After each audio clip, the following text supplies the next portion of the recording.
প্রথমে আজকে জীবনে প্রথম সংসদ ভবনে ঢুকলাম। দেশের জন্য যে সব মানুষ দেখলাম তাতে আরো কমাইলেও হয়।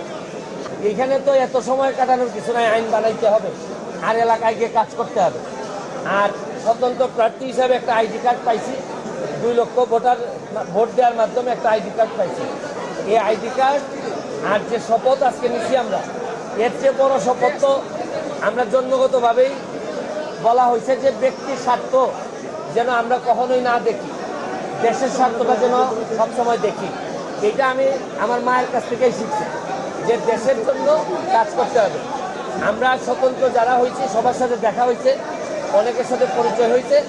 আমরা আশা করি যে প্রত্যাশা নিয়ে মানুষ আমাদেরকে পাঠিয়েছে সংসদে, এটা আমরা পূরণ করতে পারবো। বা আমি বিশেষ করে ব্যক্তিগতভাবে মনে করি যে স্বতন্ত্র প্রার্থী হিসাবে আমি আমার এলাকার জন্য, আমার সারা দেশের ফুটবলের জন্য এবং সারা দেশে যে দুর্নীতির বিরুদ্ধে প্রতিবাদ করার জন্য সোশ্যাল মিডিয়ার পাশাপাশি আমি সংসদেও ভূমিকা রাখতে পারবো।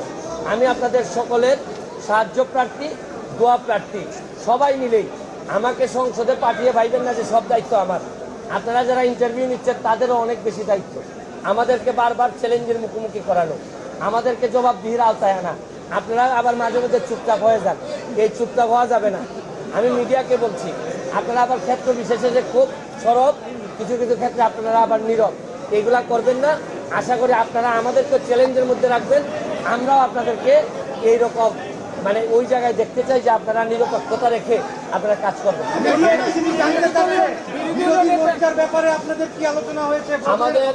আমাদের ওই রকম কোনো আলোচনা হয় নাই। তবে আমরা তো শুধু স্বতন্ত্র প্রার্থীরা আমরা মোবাইল, স্বতন্ত্র সংসদ সদস্য যারা, আমরা মোবাইল নাম্বার আদান প্রদান করছি। আজকে হয়তো আমরা নিজেদের মধ্যে হয়তো 2-4 কথা হইতে পারে, তবে ওই রকম মোর্চা বা এইরকম কোনো কিছু আলোচনা হয় নাই। আমরা শুধু আইডি কার্ডটা পাইছি, বাকিটা আমাদের কাজ শুরু করবো।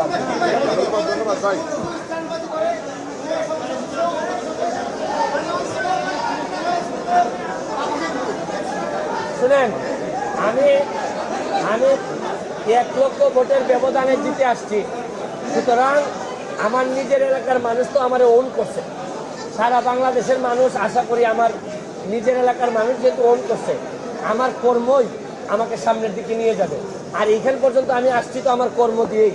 আমি বিশ্বাস করি ঘাম কখনো প্রতারণা করে না, আর যে ঘাম দিয়ে গোসল করার অভ্যাস আছে সেই ইতিহাস বদলাইতে পারে।